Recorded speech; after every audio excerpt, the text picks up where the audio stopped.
បាទទស្សដីបាទពីប្រាសាទសម្បូរពីគុកបាទជានារីលោកពូឈើបាទថ្ងៃទី5ខែឧសភា2025គឺលេខ5ច្រើនណាស់បាទនេះបាទនាំបងប្អូនមក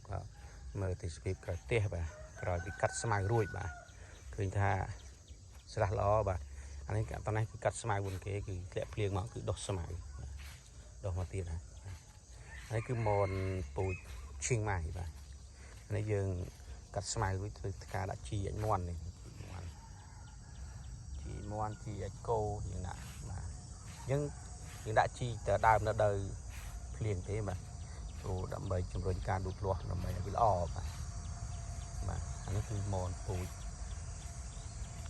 ឈៀងម៉ៃបាទពូជឈៀងម៉ៃបាទឃើញថាយើងកាត់ស្មៅទៅយើងចំណេញដែរបាទស្មៅដែលយើងកាត់ទៅវាលួចទៅវាកាត់ជីកាត់អីអញ្ចឹងបាទ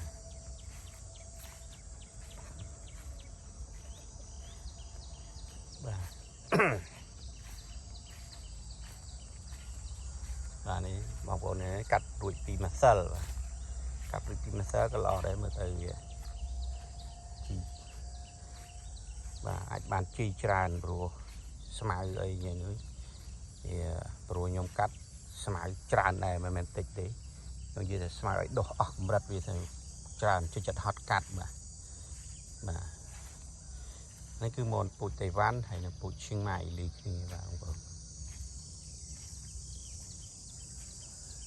កាត់ស្មៅរួចមន់វាមកទីសត្វល្អិតបាទសត្វល្អិតខាងក្រោមដើមមនបាទនេះគឺមនពូជ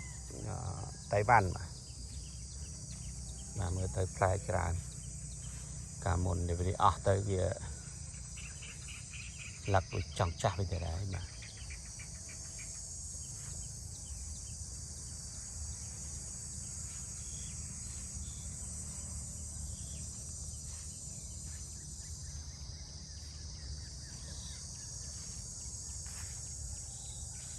អញ្ចឹងកាត់ស្មៅយើងទៅទីស្រីបស្អាតបាទ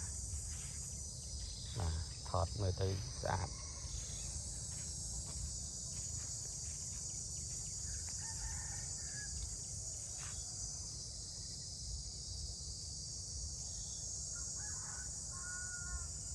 បាទអរគុណច្រើនសម្រាប់ការទស្សនាបាទខ្ញុំបាទនឹងចេញវីដេអូថ្មីទៀតដើម្បីឲ្យបងប្អូនទស្សនាបាទដើម្បីយកជាបទពិសោធន៍បាទអរគុណច្រើន